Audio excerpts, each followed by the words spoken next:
नमस्कार मित्रांनो, चैतन्य लाकडी घाणा आणि ऑर्गॅनिक्समध्ये आपलं सर्वांचं स्वागत आहे। आज आपण खोबऱ्याचं तेल जे आहे सकाळी लावलं होतं आणि खोबऱ्याचं तेल जे आहे तर या पद्धतीचं निघतंय, म्हणजे डायरेक्ट घट्ट होऊनच इथं तेल निघतंय। तर लाकडी घाण्यात हा सगळ्यात महत्त्वाचा फायदा असतो। हे जर आपण लोखंडी घाण्यात काढलं असतं तर घट्ट तेल झालं नसतं आणि ते बदबद यात येऊन पडलं असतं। तर आपण ज्यावेळेस म्हणतो कोल्ड प्रेस ऑइल, तर याचा टेम्परेचरवर कुठलाही परिणाम न होता हे या पद्धतीने तेल निघतं।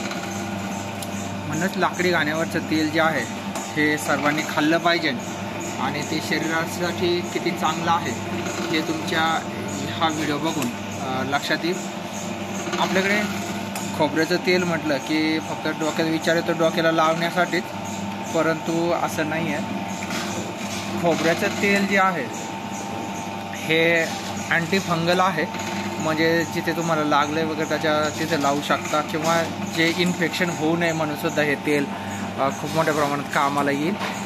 अँटीबॅक्टेरियल गुणधर्म याच्यामध्ये असतात। हे जर तेल लावलं तर कोंडा आपला कमी होतो। आणि दुसरी गोष्ट म्हणजे जे कोरडेपणा आपल्या शरीराला असतं, बऱ्याचदा स्किन कोरडी होते, तर त्यामध्ये हे तेल चालतं।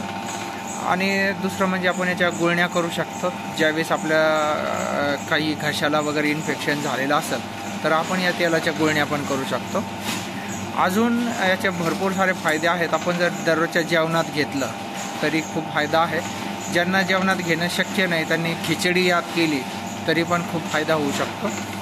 असे भरपूर सारे फायदे जे आहेत या खोबरे तेलाचे आहेत।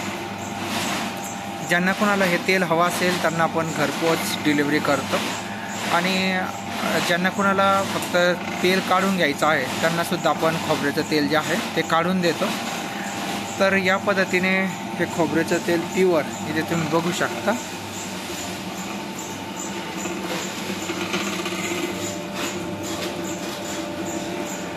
जे आपण लाकडी घाण्यावरची तेलं काढतो त्याच्या सगळ्याच तेलाचे जे गुणधर्म आहेत हे खूप चांगले असतात आणि हे तेल खाण्यासाठी पण एकदम चांगले असतात।